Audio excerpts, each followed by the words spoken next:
மாண்புமிகு தமிழ்நாடு முதலமைச்சர் மாண்புமிகு தளபதியுடைய ஆணைக்கிணங்க இன்று கோவை மாநகராட்சி மற்றும் கோவை மாவட்டத்திற்குட்பட்ட பல்வேறு பகுதிகளில் ரூபாய் 54,60,00,000 ரூபாய் மதிப்பிலான புதிய திட்டப்பணிகளுக்கு அடிக்கல் நாட்டுதல், முடிவுற்ற திட்டப்பணிகளை திறந்து வைத்து பொதுமக்களுடைய பயன்பாட்டிற்கு கொண்டு வருதல் என பல்வேறு பணிகள் இன்று தொடங்கி வைக்கப்பட்டுள்ளன. கோவை மாவட்டத்தினுடைய வளர்ச்சியில் மாண்பு முதலமைச்சர் அவர்கள் தனி கவனம் செலுத்தி ஒவ்வொரு முறையும் கோவைக்கு வருகை தருகின்ற பொழுது, அதே போல மற்ற மாவட்டங்களுக்கு செல்வதற்காக கோவை விமான நிலையத்திற்கு வருகை தருகின்ற பொழுதும் தொடர்ந்து மாவட்டத்தினுடைய வளர்ச்சியில் மதிப்புக்குரிய மாவட்ட ஆட்சித்தலைவர், மாநகராட்சியினுடைய ஆணையர் உள்ளிட்ட அரசு துறை அதிகாரிகளிடத்திலே கேட்டு செயல்படுத்த வேண்டிய திட்டங்கள், நடைபெற்று கொண்டிருக்கக்கூடிய திட்டங்கள், முடிந்த பணிகள் என தொடர்ச்சியாக ஆய்வுகளை மேற்கொண்டு விரைவாக நடைபெறுகின்ற பணிகளை முடிக்க வேண்டும் என்று அறிவுறுத்தி இருக்கின்றார்கள். அந்த வகையில் மாவட்டத்தினுடைய வளர்ச்சியில் மாண்பு முதலமைச்சர் அவர்கள் தனி கவனம் செலுத்தி வருகின்றார்கள்.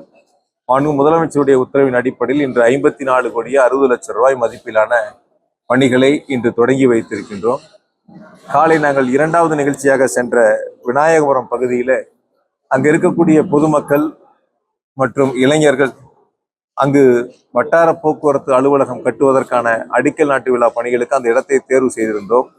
ஆனால் அந்த பகுதி மக்கள் எங்களுக்கு விளையாட்டு மைதானமாக அந்த பகுதி வேண்டும் என்று கோரிக்கையை முன்வைத்தார்கள். அவருடைய கோரிக்கையை ஏற்றுக்கொண்டு மாற்று இடத்தில் வட்டார போக்குவரத்து அலுவலகம் கட்டுவதற்கு இடம் தேர்வு செய்கின்றோம் என்று எடுத்து சொன்னவுடன் மகிழ்ச்சியில் அவர்கள் எங்களுக்கு இந்த விளையாட்டு மைதானத்தை கூடுதலாக மேம்படுத்தி தர வேண்டும், பல்வேறு பணிகளை மேற்கொள்ள வேண்டும் என்று கேட்டுக்கொண்டார்கள்.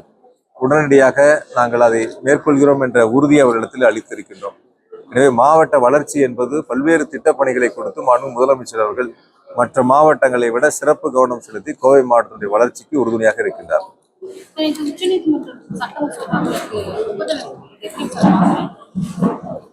ஒட்டுமொத்த தமிழ்நாடு மட்டுமல்ல, இந்தியாவிற்கு வழிகாட்டக்கூடிய அனைத்து மாநிலங்களுக்கும் வழிகாட்டக்கூடிய ஒரு ஆளுமை மிக்க தலைவராக, ஒரு நெஞ்சுரமிக்க தலைவராக, நமது உரிமையை மீட்டெடுக்கக்கூடிய முதலமைச்சராக மாண்புமிகு தளபதி அவர்கள் சிறப்பான ஒரு முன்னெடுப்பை எடுத்து நீதிமன்றத்தின் மூலம் நிலைநாட்டி இருக்கின்றார்கள்.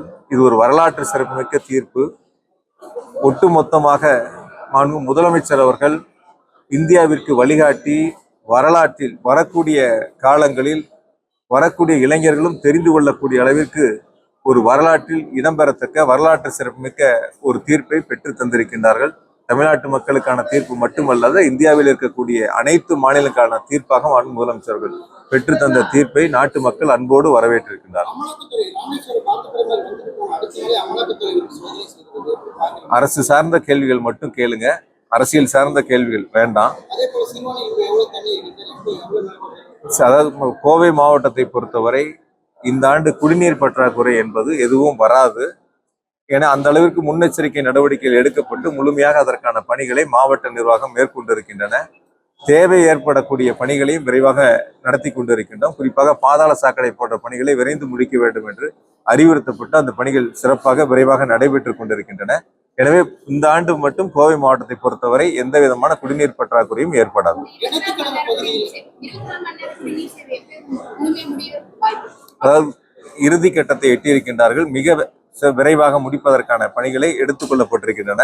இன்னும் என்னென்ன தேவைகள் இருக்கிறதோ, அதாவது குடிநீர் திட்ட பணிகள் மட்டும் இல்லை, ஊரக பகுதியில் இருக்கக்கூடிய சாலைகளை மேம்படுத்துவதற்காக ஏறத்தாழ 30 கோடி ரூபாய் இந்த ஆண்டு மாண்பு முதலமைச்சர்கள் நிதிகளை வழங்கியிருக்கின்றார்கள். அதற்கான பணிகள் தேர்வு செய்யப்பட்டு அனுப்பப்பட்டிருக்கின்றன. விரைவில் அதற்கான ஒப்புதல் கிடைக்கப்பட்டவுடன் அந்த 30 கோடி ரூபாய் ஊராட்சி பகுதிகளில் சாலைகள் அமைக்கக்கூடிய பணிகளையும் விரைவாக தொடங்க இருக்கின்றோம். அதாவது ஒரு விஷயங்கள் அரசியல்வாதிகள் கேட்கிற கேள்விகளை பத்திரிகையாளரும் கேட்குறீங்க. ஒரு கிரிக்கெட் ஸ்டேடியம் என்பது ஒரு சாதாரணமா ஒரே நாள்ல ஒரு வாரத்துல செய்யக்கூடிய பணிகள் அல்ல.